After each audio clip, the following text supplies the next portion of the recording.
مسلسل إقامة جبرية. المسلسل ده كان مليان شوية حالات نفسية كتير جدا، وكلها حاجات عميقة لو فكرنا فيها هي أكبر بكتير من إنها تكون مسلسل. يمكن لو كل واحد بص في حكاية كل واحد في المسلسل كان فهم المعنى الحقيقي، لأنه في ناس بتتحبس جوه أفكارها، جوه مشاعرها، جوه الماضي بتاعها. بس إحنا مسؤوليتنا دايما إننا نهرب من كل الأحداث اللي حصلت لنا، نهرب من أوجاعنا ومشاكلنا دي بإننا نواجهها ونعالجها، مش بإننا نسيبها ونمشي. والهروب هنا مش إنك تجري، الهروب هنا إنك تقعد مع دماغك وتفهمها كل حاجة حصلت لها عشان تتأقلم أنت ودماغك. من أكتر الحاجات اللي ناقشها المسلسل اللوم المبالغ فيه على النفس، إن أنت بتفضل تلوم نفسك طول الوقت على حاجات كانت في إيدك وحاجات كانت مش في إيدك، وبتفضل تقعد مع نفسك تقعد تقول لنفسك ما أنا لو كنت عملت، لو ما كنتش عملت، لو كنت سويت. وده مش هو ده الصح. الصح هنا إنك تحل مع نفسك، إنك تعرف كويس قوي إنه في حاجات في إيدينا وحاجات مش في إيدينا. فهنا تعمل حاجة اسمها التسليم لإرادة ربنا، إنك تعرف إنه مش كل الأحداث بتكون بإيدك، وتخلي نفسك عندك طول الوقت السكينة إن في حاجات في إيدينا وحاجات مش في إيدينا، فنسلم أمورنا كلها. ولازم عشان نتحرر من الفكرة دي نكلم نفسنا إنه مش دايماً كل حاجة كان لينا دخل فيها، في حاجات القدر مشاها بالطريقة دي. الحاجة التانية اللي كانت في المسلسل الإنكار إن هو حقيقي بيريحنا، بس راحة مؤقتة. يعني بيبقى عندنا جرح ما نظفناهوش فيبدأ إن هو يتفاقم، فنبدأ نعيش مع مشكلة أكبر. فهنا الموضوع إنك لو عندك حقيقة شايفها بعينيك والوهم بيريحك، أنا رأيي إنك تحل ده حتى لو بخطوات بسيطة، وتبدأ تشوف الحقيقة واحدة واحدة وتعترف بيها، أفضل من إنك تفضل في الوهم. لأنه الحقيقة بتتعالج لكن الوهم ما بيتعالجش. مفيش حد بيتعالج من أوهامه، الناس بتتعالج من حقيقة موجعة. يعني لو عندك وجع أنت ممكن تتعالج منه، بس في حالة إنك تكون معترف بيه. لكن لو عندك وهم مفيش حاجة هتتغير، هتفضل طول عمرك عايش فيه. ثالث حاجة في المسلسل وكانت من أهم النقط هي الخوف من الفقد.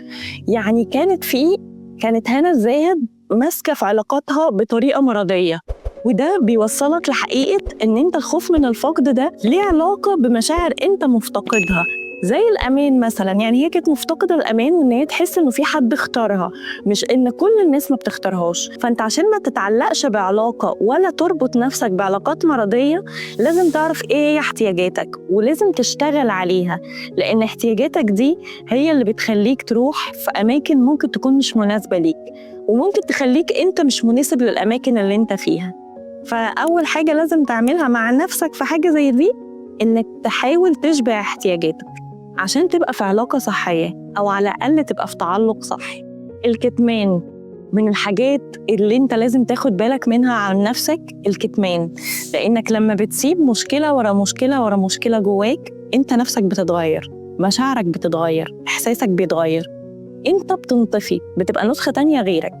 فأول حاجة لازم تعملها مع نفسك في حاجة زي دي إنك تفضفض، سواء بقى الدكتور نفسي، سواء مع نفسك، سواء قدام المراية، سواء تمسك ورقة وقلم، وده صحي جدا على فكرة وكل الناس بتتكلم فيه. إنك حتى علماء النفس المشهورين على فكرة، ورقة وقلم تعرف كويس قوي أنت بتفكر في إيه وحقيقة الكلام ده، وتشوف مشاعرك من بره مش من جوه.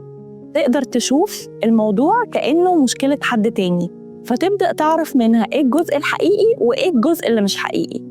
وهنا بقى دي أول خطوة في تعافيك، وجربها وادعيلي واكتبلي في الكومنتات ولايك وشير وكتير. الشك لما بيكون مش مبني على أسس بيبقى دمار. الغيرة حاجة والشك حاجة. إحنا لما بنغير إحنا بنطلع نسخة مننا كويسة، لكن لما بنشك إحنا بنطلع أسوأ نسخة فينا. الغيرة حاجة والشك حاجة. ولما بتكون في علاقة صحية وآمنة ما بيحصلوش الاتنين، لا بتغير ولا بتشك، لأنك بتكون في علاقة آمنة، عارف إنك مهما يحصل معاك الطرف التاني مش هيروح في أي حتة، الطرف التاني هيختارك مهما كانت قدامه اختيارات. فنخلي بالنا ونعرف إيه اللي بيخلينا نغير وإيه اللي بيخلينا نشك، واكتب ده في ورقة وقلم وشوف لو حصل معاك نفس الموقف أنت هتحس بإيه. لما بتتبدل الكراسي أوقات كتير جدا بنراجع أفكارنا وبنحس بحاجات تانية خالص غير اللي احنا حاسينها. جرب وادعيلي واكتبلي في الكومنتات، اوعى تنسى. مسلسل إقامة جبرية كان بيتكلم عن ناس اتحبست جوه نفسها ومعرفتش تخرج، اتحبست جوه نفسها واقتنعت إن هو ده الحل الوحيد. بس في حلول تانية، في حاجات تانية في الدنيا ممكن نشوفها، وفي حاجات كتير جدا ممكن نتعلمها، وفي حاجات كتير جدا ممكن نفهمها عن نفسنا لو قربنا شوية من نفسنا ومن أفكارنا. خليك دايما واعي لنفسك وأفكارك، وحاول طول الوقت تقيس نفسك بإنك تكتب أنت كنت فين وبقيت فين، ومشاعرك وأفكارك بقوا فين، وعلاقاتك دي مقياسها إيه، وساعتها هتبقى في حتة أحسن. واكتبلي في الكومنتات وأنا هقولك حاجات كتيرة قوي هتساعدك وهتغيرك وهتغير كل أفكارك، هتغيرها بس للأحسن، وإنت ودماغك. ولايك وشير وكتير، وبس كده. باي باي.